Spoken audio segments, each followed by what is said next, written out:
Hello and welcome. You've landed on Zero Limits Living. Every week, I bring you inspiration and information to transform your life. I want to thank you because this show, being about 1 year old, has already blasted into popularity.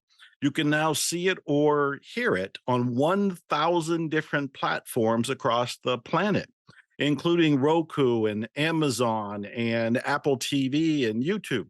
I'm putting all of the episodes in one place for your convenience, and that's at ZeroLimitsLivingTV.com, ZeroLimitsLivingTV.com. And before we jump into today's topic and today's episode, I want to remind you that you can have a free consultation to find out what Miracles Coaching is all about and how it might help you. I started Miracles Coaching about 20 years ago, trademarked it around 2006. I discovered that you get the best results when you have a really good coach. Check out Miracles Coaching, see if this is a fit for you. Just go to miraclescoaching.com. Doesn't cost anything to go look, so go look. Now, what are we talking about today? We're talking about selling from your comfort zone. Selling from your comfort zone. And this is the big issue because so many people have a bad attitude towards selling, towards marketing, towards business. And so many people who think that they're introverted and can't step out of their comfort zone, or so many people have bad attitudes and have fallen for the myths about what it takes to be a salesperson, that we need to clean that up. Because, as Bob Dylan had written in one of his songs, everybody serves somebody. You are in a service business, whether you think so or not. We'll talk about that. You are selling, if only yourself. So let's talk about selling from your comfort zone. And I have the living expert on the subject. Let me introduce her. Stacey Hall is best known for her groundbreaking social media marketing training program called Go for Yes, which has helped thousands of people attract more sales, customer and employee satisfaction, and success. Stacey is an acclaimed international speaker who gained recognition for her TEDx talk. Her mission is to help entrepreneurs attract and connect with their ideal audience, solve their audience's problems, and leave a legacy that lives on long after they are gone. She wrote her new book, the one I'm holding up, Selling from Your Comfort Zone, because so many salespeople believe that they must push themselves out of their comfort zones and compromise their values to sell products. But as Stacey explains, the comfort zone can actually be a power zone that leads to sales, satisfaction, and success. Shifting away from pushy sales tactics, she will show you how you can bring meaning to how you serve others through your business. You will discover a simple formula for a personalized approach to connection building through problem solving by remaining in alignment with your calling, with yourself, and with what you are selling. This is pretty exciting. And her website is stacyannhall.com. Her book is Selling from Your Comfort Zone. And the best news of all is I have her here. Stacey, how are you? I am about as thrilled as I could possibly be, as I said before we went on air, to be in your studio. We have known each other more than 25 years. We look exactly the same, of course. Of And course. this is truly the culmination of my life's work, as you well know. And to Yeah. be here with you as you're culminating your life's work with this show and with your miracle coaching, it's a blessing. And I have a question for you. Do you speak or write Italian? I wish I did. Well, it's just an off the wall comment because one of my new books arrived today and it's in Italian. It's This was published in Italy. It's in Italian. It's not in English. It's not in this country. You have to go to Italy to get it. I asked them what the title was, and they said 7 Steps for Achieving the Impossible. And I thought, well, let me ask Stacey if she knows how to read Italian. So Magnifico is about all I can say right now. I say lasagna, spaghetti, macaroni, and my own last name, Vitali. You know. Anyway, to the subject at hand. First of all, thank you. It's great to see you, and we have known each other for decades, which is what a ride we've had. You know what we have seen, what we have done, what we've achieved in all this time. I actually got goosebumps thinking about it. And congratulations on your book, Selling from Your Thank you. Comfort Zone. Thank you. So let's start so everybody's on the same page. How did you get started in selling? Let's go way back. It could even be Girl Scout cookies. What got you going?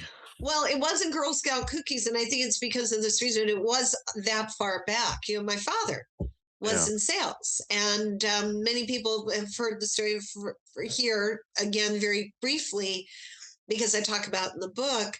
My dad went into sales because he couldn't get a job in geology, which was his love. But he's really, really good with people. And Hmm. so when he was looking for jobs, that's what everybody said. You should go into sales. You're really good with people. And he is really good with people. The difficulty was he wasn't good with having to be somebody he wasn't in order to follow the sales training. So, how did that affect me? My mom had a full-time job, so my dad, for the most part, would take us to school, my sister and I, and there'd be tapes playing in, the cassette tapes in the car Right. of the motivational speakers to get him pumped up for the day. And when we came home from school, he'd be the one cooking dinner for us in the afternoon, right? And helping us get our homework, but he'd be listening to the tapes. And it was through osmosis that I learned what the sales training was. Wow. It was not so much osmosis as hearing my father and my mother talking about how much he didn't enjoy what he was doing for so long and Right. why.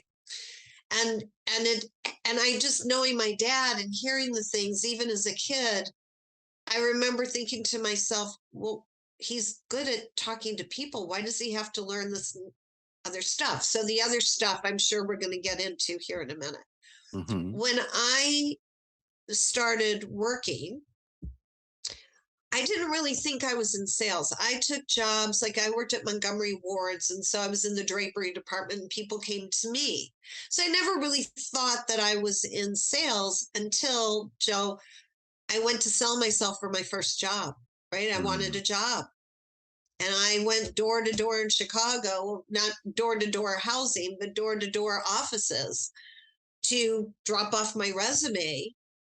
And all of a sudden I started to realize I'm in sales. Yeah. And thank goodness nobody taught me a script because I just went into sales building relationship with people. And I literally, last piece about this, I literally got my first job because of my portfolio, not what was in my portfolio, but my actual portfolio. Somebody was walking by the window as I was standing at the counter saying, who do I need to drop this off to? Saw the look of my portfolio, came over and said, where did you get that? We started talking. I wound up with a job. Really? For real. Well, that's a lot different than what I went through. I don't know that you know this. I'll say this very quickly. Around 1980, I had been homeless in Dallas. Then I had gotten to Houston. I was in poverty in Houston. I was wanting to be a writer and I'm scrambling. I was taking any sort of job that would pay me any sort of money just to be fed. And I took a car salesman job. So this is 1980 in Houston. And we were taught scripts and we were taught to be, I would use the word unethical. We were taught that if your mother comes into the car dealership, you sell her a car and you sell it for the highest amount of money you can get. And here's the script to use to make that sale of your mother. Mm-hmm. I hated that job. I learned so much about how not to sell and how it was important to build relationships. It sounds like you leaped ahead of the pack. You were learning that, I guess, by hearing those cassettes. But By not doing, but I'm saying those cassettes taught exactly what you are saying. And by the way, I I see. don't think you knew this. Bill sold cars in Houston too when we were there. So isn't Oh, that funny? really? Yeah.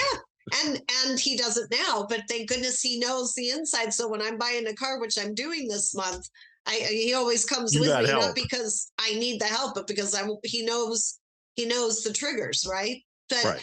Right. on the side, no, it was listening to the tapes and the whole concept of You have to overcome objections. And I remember thinking, Ah. and you and I are both into the whole personal growth world, right? And the law of Mhm. attraction.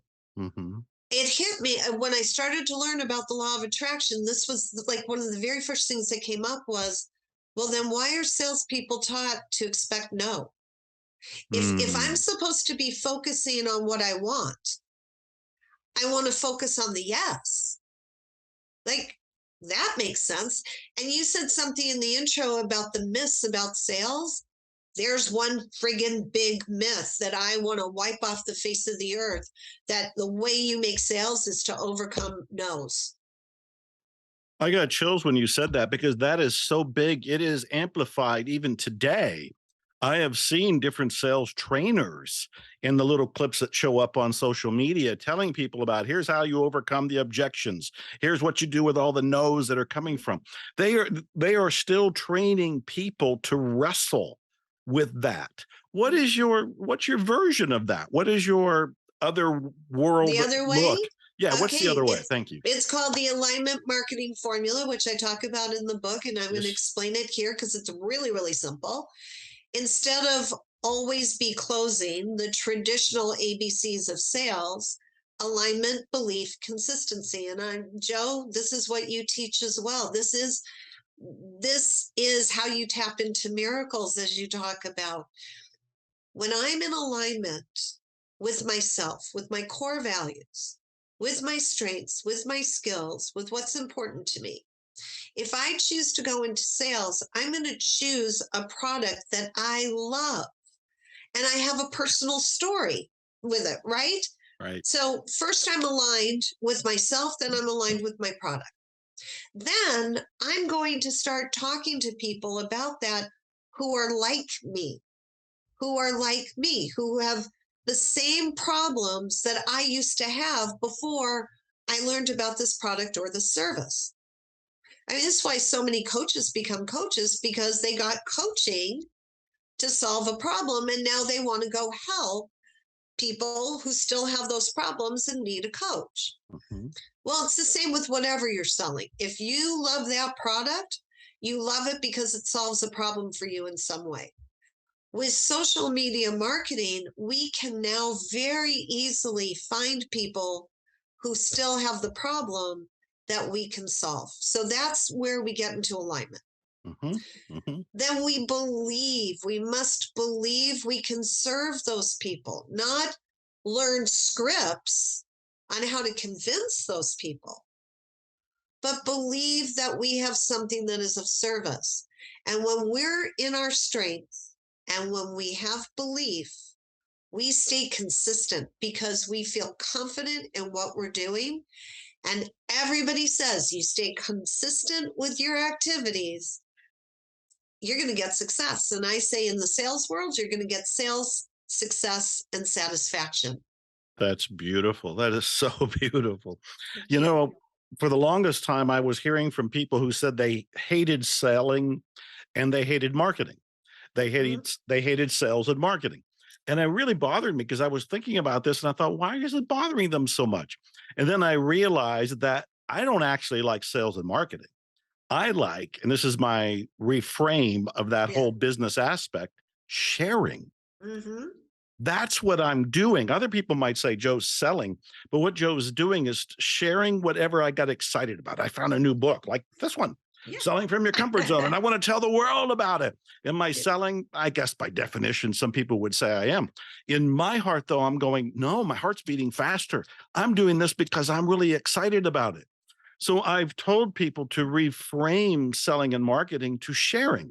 When you Yes. have something you've discovered, and I like what you're saying, is that we discovered something on our own. There was a problem that we had, it got repaired, it got resolved in some way, and now we know what that is. We want to tell other people about it. We can be selling when we tell other people about the joy of what we have discovered. So, what I back up and look at is, and this is what I would ask people, are you in a business selling, offering, marketing something you truly believe in? Right. Because if you don't, it will feel like traditional selling and marketing, and you probably won't like it, and you probably won't do well in it, and you will probably be unhealthy and unhappy along the way. So I want to break this down for people because the people who watch and listen to this show, they're from all walks of life and are all parts of the planet. And so there may be some that they're not even sure what they would sell. How do Mhm. you get them to back up and to look at where do I find that first level of passion or trust or sharing? And I love that you're asking me. And along those lines, you said there's a lot of people. There was a study done recently, and it just breaks my heart. Do you know 75% of people in sales are selling the wrong thing? They Mm, have no passion. mm, They have it's all up here and none of it here. And I think to myself, in this day and age, when there are so many companies desperate for salespeople, or direct marketing companies that will take as many people as they can possibly, have represent their products, why would anybody feel that they have to be stuck selling something that they're not passionate about? So let's give a few examples. The easiest way, I mean, if good. I said to you, just tap into your passion, people go, okay, but then how do I make money at it? So let's give a few Right. examples here, right? Good, good, good. All right.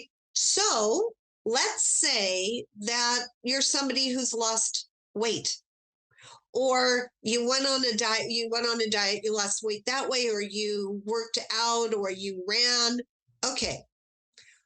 If you want to be in sales, you've got diet plans you can sell. You have fitness equipment you can sell. You have gym memberships you could sell. You could be a fitness coach. Okay. Like, even if you don't want to be there in the gym training the people, I didn't say a trainer. If Mhm, you've got experience of how you lost the weight or how you're staying fit, you've got lots of things you could sell. mm, Let's say you're somebody who's had tummy troubles, digestive issues, right? And you've had to figure out how to be able to function in life. And there's so many people who have this. Well, same thing. First off, you could start selling your own wisdom and information about how you crafted a way to make your tummy behave. mhm, But you could also, if you wanted to, become a health coach. You could become a naturopathic doctor, or mhm, you could sell the supplements that you're probably taking to help tame your tummy. Now, that's more in the personal arena. mhm, In the corporate arena, let's say if you love to text a lot, you stay in communication with people via your mobile devices, why not go sell phones? Why not get involved in the tech world and selling technology solutions if you love the way tech is, right? So I already mentioned coaches. If you got coached and it opened up your world, what kind of coach do you want to be? mm, Become a coach. And you don't necessarily have to go out on your own. On LinkedIn, there are tons of business coaching and personal coaching organizations that are always looking for people to bring on, and they'll train you in their process. And then you can sell their services combined with your own personal experience. So I mm. hope that helps a bit, Joe, to Those are awaken great the juices. examples. Now, I got to, you know, we didn't talk beforehand. We didn't share questions with each other. So this is Mhm. very spontaneous. And what I'm asking is just coming out of the moment, out of my listening. And so as I'm hearing you, I heard the word selling. If you did the weight loss, you can sell this. And if you did texting, you can sell this. And every time you said the word sell or selling, I felt a little punch in my gut. And it's probably a memory I have of all the people who I'm imagining are sitting there going, but I don't want to sell anything. Do you get that? Do you I get get from it all. people? Okay, I get it all the time. And And I what do you tell stepped them? Yeah, well, I stepped into it honestly, deliberately because of what you said, because I want people to hear service. Ah, When I say sell, I want you to hear service. And here's the example. Joe, if I said to you, I saw the most amazing movie, it's called The Secret, actually, and it changed my world. I've seen that it's coming back again. I really encourage you to go see it. Would you think that I was selling you? no. No, Right. I feel like I'm serving you because I know you're into personal Yeah. development and I think you would really enjoy it. Or if I say to you, "Oh my God, Nordstrom's is having a sale on shoes," and weren't you telling me the other day that you need to get new shoes? I'm telling you, they're gorgeous and their sale is amazing. Would you think I was selling you? No. No, absolutely not. Why? Because I don't work for Nordstrom's? Because I don't work for the movie theater? I'm selling. I'm Mm. selling an idea. Or a parent who says to their Mm. child, Mm. I think that instead of taking a year off from school after you graduate, that it would really be better that you go right into college. And here's why: selling, or is that parent being of service to their Mhm. child? Mhm. Okay. Mhm. This is what you say. It's the same. If you believe in why you love what you're doing and you tell someone else that you love it Mhm. and they have a potential for the interest. Now, where it becomes pitchy, all right, I'm not talking pitchy, but I'm about to. Here's here's pitchy, different than selling or being of service. Pitch is when I open up my private messages in Facebook or LinkedIn. Nobody's asked me a question. Nobody knows, this Ah. person doesn't know anything about me. And I get this message: I really think you should watch this video. It changed my world. How nice for you. Mm. Why should I take my time to watch it? Have we had a conversation? Did you even tell me what it's about so that I might want to consider watching it? Or could you do me a favor and watch this and give me your feedback? Why? Why do you want my feedback? Mhm. Okay. Do you see the difference? Absolutely. A Absolutely. friend would never do that ever. Mhm. A friend suggests, so take the word selling out and make it a suggestion. It's the same based upon the relationship. Mhm. Okay. So put relationship in, build friendship in. And in the book, I talk about exactly how do you get to know people who are likely going to want to build friendship with you? Mm. How do you engage with them? How do you show empathy for them long before? Like, listen, we're on social media, right? We're doing marketing. People know we've got something behind us that we want to sell. They know it. Can we like hold it back for a little bit till we find out whether they're even would be interested in it? Mm. Mhm. And we don't Mhm. start, Joe, by saying, like, I don't say to you, let's say I met you for the very first time. Hey, Joe, I'm thinking about being your friend because I eventually want to sell you my stuff. Like, we would never say that. Right. But I might say, Joe, I'm loving your TV show. How impressive that is. So, Joe, how did you get started? Why did you decide to start a TV show? And I'm Mhm. asking you now, Joe, why did you decide to start this? Reach a whole different audience and a whole different medium to help inspire people who may not be reading my books or listening to my audios. Just another format to get out there and make a difference. So, who's your audience, Joe? Well, I want to say planet Earth, but I tell people that your audience isn't planet Earth.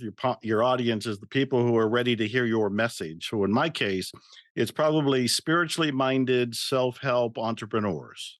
That's fantastic. And I'm one of those people. I'm a spiritually minded self-help entrepreneur. And Right? I want to know more about you. See where I'm going? I'm asking, Yeah. I'm not but now I could have just said, well, then you really want to tell people about my book. But Right. no, I'm Right. gonna go. He just thank you, Joe. Which, right. But what I'm gonna do, whether it's Joe or anyone else, I'm gonna say, so why that audience? Why is that important to you? Was there something that happened in your life at some point Mm, that mm, made you decide that you learned something to be able to help these people? And it doesn't matter whether Joe's an author or it's somebody sitting in an office who makes the decision about buying copiers.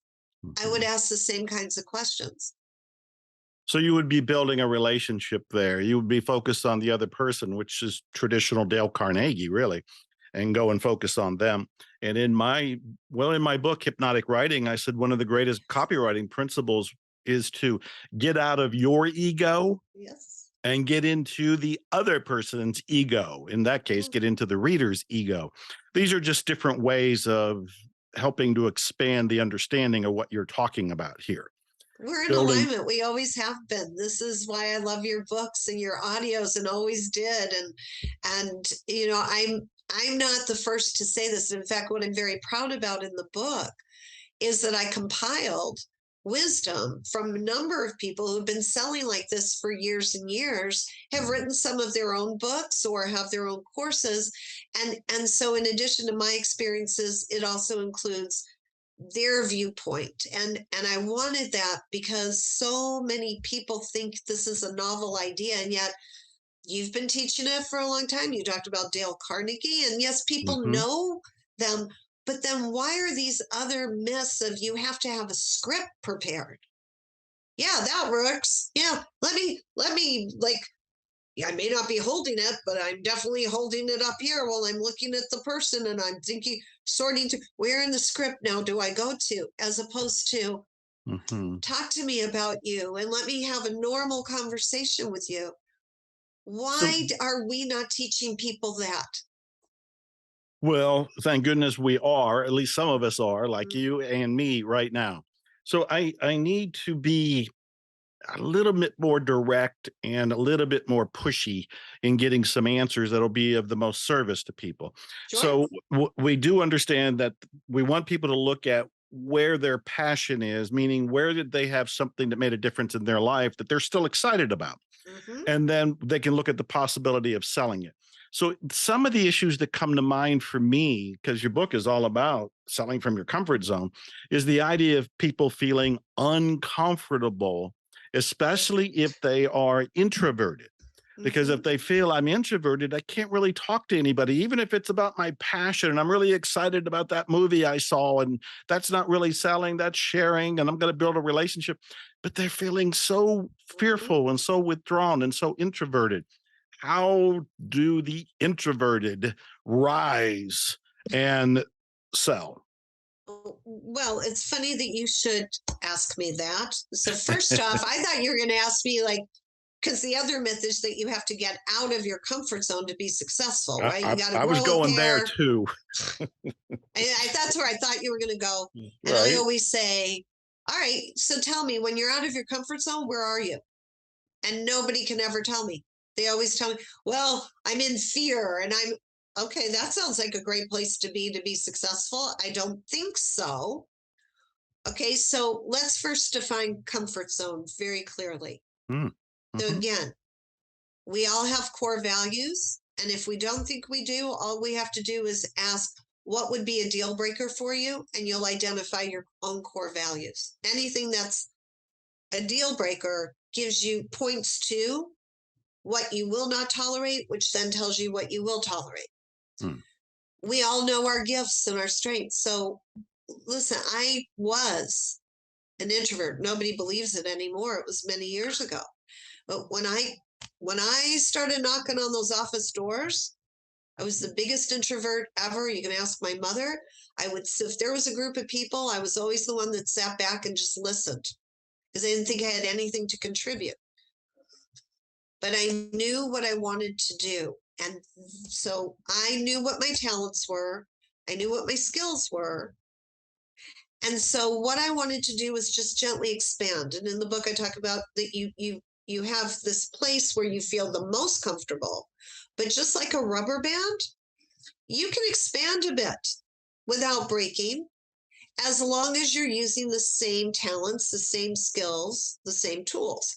So I'm going to give a shout out to one of the women who I interviewed as a case study in the book, Stephanie Oden. Stephanie is a self-proclaimed introvert. She has a passion to share a message, though. So what she does is she lets people know right away she's an introvert. She just puts it right out there. And she says, I'm looking for other people who are introverted. And she has conversations with other introverted folks but she's a little further along on her path of introversion Mm, to being able to communicate. So telling people the truth about what we are and where we're comfortable, along with the truth about what we want to help change in the world or do better in the world or what we feel is our calling, Joe, that's, you just put it right out there. And people mm. who resonate with your authenticity will have empathy for you. And because we have empathy for them. And that's the key, is empathy. This is pretty amazing here, and I love your loving and wise way of explaining all of this too. You are so Oh, like this gentle Buddha sitting there, just giving this wisdom to help all of us. Well, oh, I thank know you. you do a lot with social media, and you have this whole training on the social media marketing. How do we use social media? So we've got somebody who they're listening and they're hearing you and they're excited because they do have something they want to share. They want to share it maybe in their own introverted little way to the people who want to hear about it. So they're going to go on social media. Well, the social media sometimes feels like a bomb field. There's hidden mines all over the Hmm. place. This is Hmm. worse than some countries that are in war zones. You don't know where you're going to step, who you're going to offend, what's going to explode in your face. How do you tiptoe through the social media platforms that are out there? I love the question. All right. So, first off, an introvert who goes to a party probably stands near the door and watches the interaction of everyone else, right? An extrovert will go and just start talking to people and they don't care. And so I'm going to talk about both sides Mm-hmm. because to me, Mm-hmm. social media is a party. Mm. You don't go to parties of people you don't know. Number one. Okay. Like mama told me not to come, right? The old song, like stay away from people you don't know. So if you're going to be on social media, start following people that you know are safe, like Joe and me, which I've never been called a gentle Buddha before. So this is a red letter day for me. That said, go start at least following the people you feel safe with. Okay. And so that's a direction to both extroverts and introverts. Once you start watching where they go, what they're posting, what they're communicating, if you're selling something, start reading the comments of the people who are following them. Make friends with the people you like. You would do the same thing at a party. So the introvert will eventually, either someone will come up to them and start talking to them, or they'll venture forth to somebody who looks friendly. Or they'll go to the punch bowl, right, and grab some punch, and somebody comes along and they'll start the conversation there. The extrovert will go and just dive right in and start a conversation. Either way, you're going to wind up meeting people that feel safe. And just like in real life, good people hang out with good people. And so you're going to meet more good people. And that's how you wade in. But the biggest benefit of social media marketing is not the ability to sell and promote, it's to do research. Mm. That's what I say is do your research. If there's somebody you want to meet, go research their social media sites, starting with their website, then take a look at what else they put out on the other sites. You'll learn a whole lot more about them that you can then ask questions about. And I'm going on a little bit, so do I have time to give one more? Of, of course, give Okay. another example if you like. Okay. This happened to me yesterday on LinkedIn and it happened Hmm. to me this morning on Facebook. Hmm. And they're wonderful opportunities for me to offer my social media marketing services because in both cases, my profiles are fully developed. You can know anything you want to know about me that's going to be of importance to you if you're prospecting me on LinkedIn, on Facebook. On LinkedIn, got a connection request. What do? You had to have been I've on my, gotten those too. yeah, you had to have been on my profile page in order for to send me the connection request. What do you mean? What do I do? On Facebook, the same thing. You send me a private, you, in order to send me the message, you had to have seen me somewhere.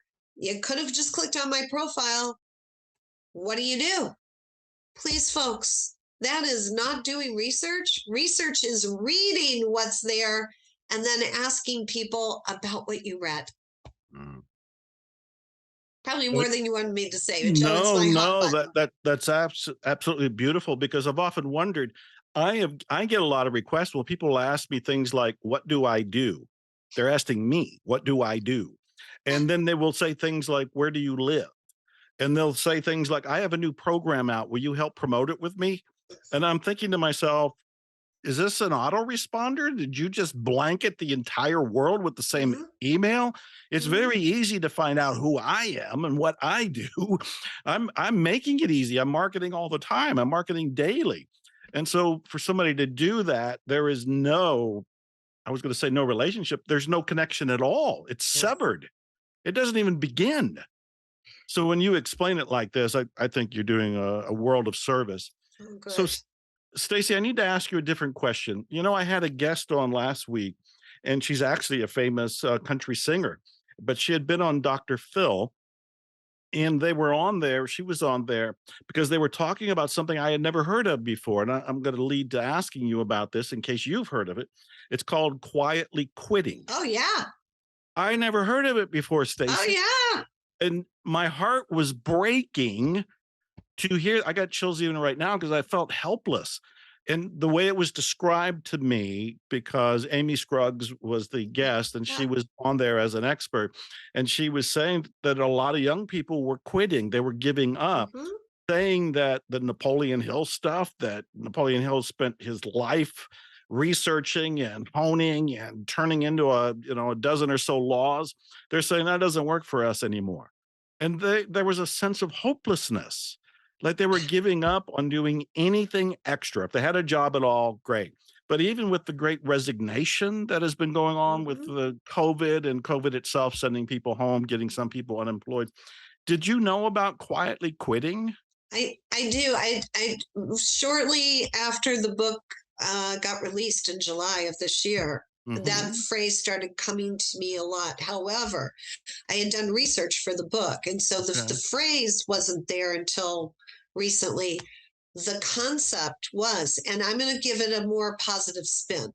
Please, I I can use I the help. Yeah, okay. Well, like I said, 75% of people are in sales jobs, or at least a year ago were. I pray Mhm. most of those people are leaving and quietly quitting and going and finding something. Mm. Mhm. So, Mhm. so yes, the world for the folks who are younger than you and I Mhm. is not been a great place. It's not the place you and I grew up in. And what they see is there's no reason to waste 1 second doing something that does not make your heart sing. And you and I have been teaching for a long time to find your passion, find your Mhm. joy, right? Mhm. But Mhm. Fallon, do you remember like 25 years ago when we used to tell people to stop checking your spirit, your soul at the door to come Right. into work, right? Like Right. we've been Right. teaching this ever since. Well, they're saying, I am not checking my soul at the door. Mm. I am I'm not going to confront you. I'm not going the quietly quitting is I don't want a confrontation. I just know what's right in my heart and I cannot be here. I am not in alignment with this. Gotcha. And they don't feel the one place where they do feel in control of themselves is in control of themselves and being able to make choices. And that's what this book, the timing of this is. That's why I'm saying do work that fills you with joy, that makes you feel you have a calling to help others. And you can be an entrepreneur easier at this day and age than ever before. So, companies, okay, so who should be concerned are companies who are still teaching the old fashioned ways Mm. of expecting employees to conform. No, expect employees to be there only if they're in alignment with the company mission and purpose. And I'm one more thing, and this is in the book. Yeah. Acknowledgement is so very important. And that's what these folks, they want to be seen, they want to be heard, they want to have empathy. And old school managers think that that's being a baby, but it's not. It's these are people who are tapped into what's really important. And I do think Napoleon Rich talked about that. When you say they're rejecting Napoleon Rich, I'm wondering what they've been taught about Think and Grow Rich. Because Mm. Napoleon talked about doing what feels good and being good in the world. But do you know, Joe, and this really almost makes me cry every time I think of it. Harvard Business Review of leaders last year on a survey said 1/3 of all of them that were surveyed never give positive reinforcement. Mm. Ever. Never, ever. Would you keep working for somebody who never told you you did a good job? Absolutely not. And I'll tell you why. We mentioned Dale Carnegie earlier, and he had said in his books, which were in the last century, in the middle of the last century, that people will do more for acknowledgement Mhm. than they will for a paycheck. And I believe that I've been largely driven for the writing that I've done, the speaking that I've done, any of the things that I've created. I wanted acknowledgement for them. I Mhm. certainly wanted to make some money so I can continue doing Yeah. them, but I think the bigger thing was I was looking for some sense of applause. If I was going to psychoanalyze myself, I'd probably say, well, I wasn't getting it from my father. I would send him my books and he never even say Yeah. he got them, let alone read them. So I'd go, well, somebody tell me they read my book. Yeah. And so acknowledgement, and that's semi-humorous, but it's also true. Very And true. I do know that when I worked for a big oil company back in those days when we first met and way back in the 80s, early 90s in Houston, I really wanted recognition. I certainly wanted paid, but I also wanted recognition. So, and I'm also a student of positive psychology. Uh-huh. Positive psychology is proving right and left with every one of their studies and all the books coming out Mhm. that what people want is to have the positive reinforced. That's right. And so when you state these statistics about the patient or the managers not giving the applause or recognition, I can see where people would start to say, I'm quietly quitting. I'm surprised they're Exactly. not a little bit more loud about it. Yeah, exactly. Well, no, they've been taught to just kind of just go and do, don't make waves. There's enough confrontation in the world, but a full third in this day and age, that is, it's, it's wrong. I'm just gonna say it's just friggin' wrong. Right. Right. And so that's why I don't feel badly that these folks are leaving. I understand it puts companies in lurches, and the people who stay wind up having more on their shoulders. But I would like us to say, wonderful, the world is starting to change. Maybe one to one person, we're becoming kinder, we're becoming more empathetic, and we're getting connected to what really calls our heart. And how can that be a bad thing? That I think is our wake up call. I got chills up my spine when you said that because I think that's the whole point of COVID, the whole point of a lot of our reactions to the pandemic, all of us being forced for a time period to go inside. To me, that was a metaphor. I mean, to go inside ourselves. What we were told to go home and stay indoors. I think that was our opportunity to go within. Whether we went online and researched something we always wanted to do, found our calling, found our passion, opened an online business, as well as all the other things you just mentioned. I think that's actually what the wake up call is all about. There's an earth transformation in progress right now. And Mm-hmm. it's a lot of things that get upheaved and turned around. That's confusing. And until it resettles, it might be unsettling, even. We'll be out of our comfort zone. Well, then I want people to run back into it. That's the point. Whatever's happening in the world around us, we always have a safe place within Mm. us. Mhm. So, what about setbacks and what about failure? I saw that you had a section in here on setbacks, and I know Hmm. that from time to time people will talk about, I don't want to get into selling. I don't want to be an entrepreneur. I don't want to be in business. It's easier and safer to rely on an employer or a boss, which is an illusion. but that's what they're thinking. What about setback and failure? How do you advise people on handling that? Okay, well, let's talk about reframing, as you like to say, because it is a reframe. So let's go back to that rubber band, right? Mhm. So let's say we're expanding, because that's usually when setbacks occur, as we're starting to do something new. And again, we don't want to go so far out that we snap in two, but we expand a little bit. And we're not used to doing it, and we're going to discover. Discovery is going to be a big word here in a minute for me. But in that rubber band, as we start to expand it, when we let go, it's going to bounce back. It never bounces back all the way to its original size. It's always holding a little bit more. Mm. So to me, a setback is an opportunity to bounce back and to grow. And so what I teach, I'm going to give credit to Zig Ziglar here. And while Zig did teach some sales stuff that I don't agree with, there's a lot that he did speak that was just really soul stirring. And one of them was, anything worth doing is worth doing poorly the first time. My changed my whole world. I Right. stopped being a perfectionist that day, like that instantly broke through all the myths that I had learned. And then I decided that I was going to create my own mantra. From now on, I'm going to play, I'm going to explore, and I'm going to discover. Because if I do that, there's no failure. Mm. And so that's what I teach I people see. is play, explore, discover, take your discoveries, play, explore, discover some more, take your discoveries, and that's how we move through life. I love it. I love it. I love it. Play, explore, discover. You also have a section in your book about going ape. I've always had a thing for monkeys. I wanted to have a pet monkey when I was a kid. It's a good thing I didn't because I did research and found out they can be psychotic. Yes. But you have a section not about monkeys, but about apes, and you say go ape. Go What is wait. that all about? Well, APE an abbreviation for appreciation, perspective, experience, and validation. It's all about validation. And Mm. yes, we do love to have acknowledgement, and we crave, as human beings, we do crave it, and it is built into us to want that.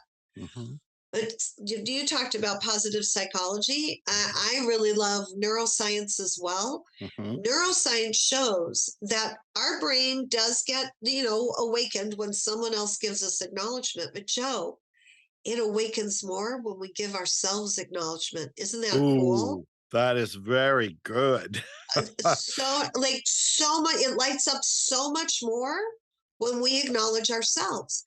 So going ape is the practice of not waiting for something huge to occur, but like I just took my nutritional supplements. I take my supplements, I say, Stacey, I acknowledge you for putting good nutrition into your body. Or at the end of this show, Stacey, I acknowledge you and appreciate you for being producing a book that Joe wanted to talk about on his TV show. Or, Stacey, I appreciate and acknowledge you that you turned the TV off at 11 o'clock last night and went to sleep and got a good night's sleep. That's the appreciation perspective experience. Seeing me, myself, as someone who deserves appreciation. Now, Mm. I don't normally go around telling people I'm saying this. This was just for demo purposes. And I know that most people were taught you don't brag on yourself. And it's one of the most damaging bits of advice that any child was ever taught, Mm. because it meant then that you have to sit and wait for someone else to appreciate you. But we're right here. We know what we're doing. We know what takes work. We know what takes effort and energy. Just appreciate ourselves. And when we do, watch how much more productive we are. I need to ask you a different kind of question. Okay. You are so centered and so clear and so articulate. You have a peace about you and a wisdom about you, Mm, as I mentioned. And so it's kind of deceiving in the sense that you look like you've not had any problems, you not had any mishaps, you not had any dark nights, you didn't have any bumps in the road in business. Can you address that? Can you assure us you're human and tell us whether it was how you got through COVID or maybe something you went through in terms of business, since a lot of this is about business? I am going to give you a litany here. This is true. Oh, When I was 7, I got hit in the face by accident with a piece of jagged plastic, opened up my entire face. hmm, When I was 11, I went over the handlebars of my bike. I did it to myself. I was so excited about something. Instead of putting my lock in the chain in the basket, it was on the. And then I turned around to because I was ahead of my girlfriend for once, and I went na na na na na. But I did it like this, and as I did, the chain went up and hit the spoke, and I went over, and I lost my front teeth. hmm, I have lived through bad relationships. I've lived through betrayals. I've lived through the disintegration of a business partnership. I've lived through every kind of experience you can have with friends and family. For the longest time, no one would have described me as grounded and centered, Joe. hmm, For 2 years, I was in bed with illness. I hmm. could only get up about an hour a day. Wow. And doctors couldn't find an answer. And I went to, I mean, I didn't just go to medical doctors, chiropractors, nutritionists, naturopaths, long before COVID. This is like 10 years, 12 years ago, something like that, maybe a little longer. And I just kept praying. Some days I would pray to be taken, but on my better days, I would pray for answers. And I started being shown, this is going to sound a little woo woo to everybody, but I do believe that if we are willing to go inside and pray and listen for divine guidance, and look who I'm talking to, because Joe will teach you how to do that, you get the answers. And Joe, you were very instrumental in that in my life too. That's why I adore you so much. I mean, I've always liked you as a friend. I adore you as a guide. I started being shown the places where I started selling out on myself, literally, emotionally, where I allowed people to tell me who I was instead of what I really felt guided in a divine way to be or to do.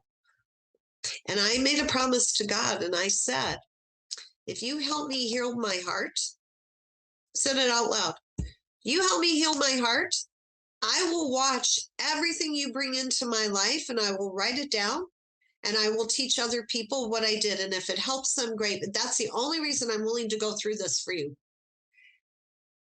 And things started to shift and change. And I did. I wrote them down. And I've written other books before this one, right? My book, Chi to Be, was all about how you tap into the energy within you. And I'm going to tell everyone I'd rather have you go to Joe's books, actually. I think Chi to Be sold out at this point. But Joe teaches exactly how to forgive yourself, how to find the power within yourself, how to tap into the divine power. And from there, I started to really embrace what I had been given. And then that's when, very recently, I was brought back to the selling conversation and I was shown that it was my next project to change the world of sales, because everybody sells at one time or another more often than they think they do.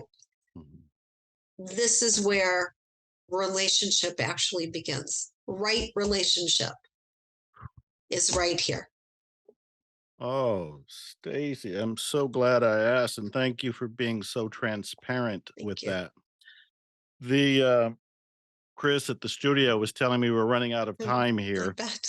and but I want to leave on a positive note. Not that that wasn't positive, but much more in the positive psychology focus on success. What are you most proud of in your business career, in your personal life, anywhere? What are you most proud of right now? Well, I adore my husband and my pups, and Cool. I give him a huge shout out for being a great supporter of me. Oh, But what I'm proud of is the concept of play, explore, discover. Honestly, that hmm. I've been able to teach that to other people, and they've told me that it has ended their view of failure in their life Wow. or of being a failure.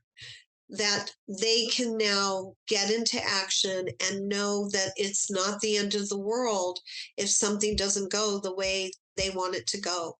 And so I have to say that and on my gravestone, she played, she explored, she discovered would be a perfect epitaph. I love it. And your book is Selling from Your Comfort Zone, and it's on Amazon and probably anywhere books are sold, correct? And it's on Audible, it's on Kindle, it's in paperback around the world. All Yes, right. it is. All right. And where do you want people to go? Is it the StaceyAnnHall.com or another Sure. website? Everything about me is on my website, StaceyAnnHall.com. The book information's there and excerpts there. My free courses are there. My paid courses are there. Um, uh, Joe is there actually. You were my keynote speaker for the book launch, and so the Right, videos right. there. That would be great. But you can connect with me on LinkedIn or Facebook or Instagram. I'm easy to find.